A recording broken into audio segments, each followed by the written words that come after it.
আমি জানি না কে কে সজনে গাছের ফুল খেতে ভালোবাসেন, তবে পার্টিকুলার যদি আমাকে বলেন আমি প্রচণ্ড পরিমাণে ভালোবাসি সজনে গাছের ফুল খেতে। এটার ভাজা বলুন বা পকোড়া বলুন, আমার দুর্দান্ত লাগে।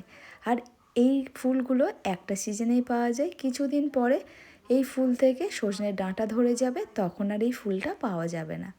তবে সজনে গাছের অনেক উপকারিতা, এর ফল ফুল এমনকি সজনে গাছের পাতা আমাদের হেলথের জন্য অনেক ভালো, যেটা খাওয়া খুবই ভালো।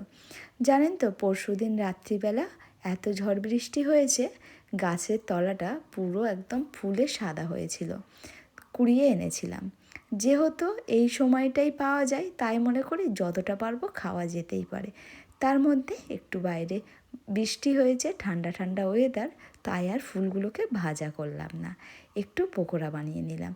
জানেন তো, এই ফুল বাজারে খুব দাম, তবে একবার খেলেই হয়ে যায়, তখন মনে হয় কিনে খেলে। কিন্তু বাড়ির সামনে যদি গাছ থাকে আর গাছের তলাটা যদি এইভাবে সাদা ফুলে বিছিয়ে থাকে, তাহলে কি বাইরে থেকে কিনে খেতে ইচ্ছে হয়?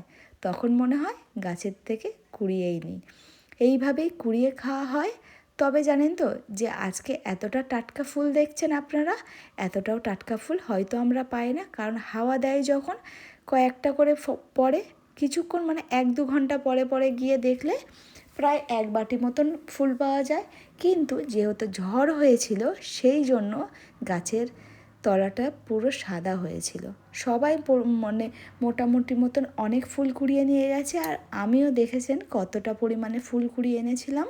ফুলটাকে ভালো করে ধুয়ে নিয়েছি, ধুয়ে জলটাকে নিগড়ে একটা পাত্রের মধ্যে রেখে তার মধ্যে কাঁচা লঙ্কা, কাঁচা পেঁয়াজ, একটু পরিমাণে নুন স্বাদ মতো, আর তার সাথে একটু 1 ছিটে হলুদ দিয়ে তার মধ্যে দিয়েছিলাম একটু স্বাদের জন্য কালো জিরে দিয়ে ভালো করে মেখে নিয়েছি। সবাই জানে এটা কিভাবে বানাতে হয়, তবুও আপনাদের সাথে একটু গল্পগুজো করার জন্য। আর তার সাথে একটা কথা বলি, এর আগে যে ভাজাটা করলাম সেটা একদম ডুবো তেলে ভাজা, মানে একদম ক্রিস্পি মতো হবে, সেইভাবে ভেজে নিয়েছি। আমাদের বাড়িতে এই ভাজাটা সবাই প্রচণ্ড ভালোবাসেন, তবে আমি ব্যতিক্রম, তার জন্যে আমি একটু অল্প তেলে ভাজলাম, যেটা আমার অনেক মজার লাগে খেতে। দুরকম পদ্ধতিতেই বানালাম, আপনাদের যেটা মনে হয় সেটা বানিয়ে খাবেন। সবাই তো জানেন, তবুও বলে দিলাম। আর বাইরে যে ঠান্ডা ঠান্ডা ওয়েদার, তার সাথে মুড়ি, একটু সরিষার তেল, আর তার সাথে এরকম পকোড়া, সাদামাটা খাবার কিছু কিছু সময় ভালো লাগে। আর তার সাথে 1 কাপ চায়।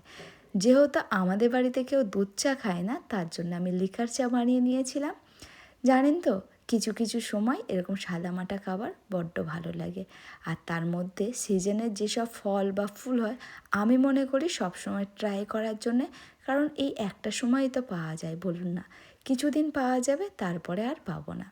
চলুন আজ এই পর্যন্ত এই ভিডিওটা।